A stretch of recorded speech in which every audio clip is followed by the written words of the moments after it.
Dahil umulan at hindi natuloy ang pickleball, nag-open plate siya. So we are here in pickleball area. Ito naman this time yung walang bubong. So umulan kaya medyo namahinga ang mga katauhan. Ayan o.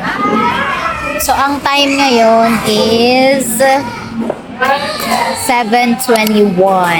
Live yan? Hindi, video lang yan. Bakit Mag-hi ka. anong phone yan? Dahil umulan at hindi natuloy ang pickleball, nag-open plate siya. Siya din nag-open plate. Oh. Kumakain din sila. Kumakain.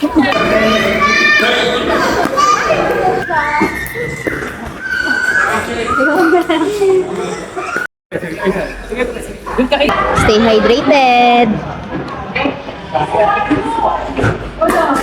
Ang dala ko nga yung tumbler, ay yung kay Tyler. This is 600 ml.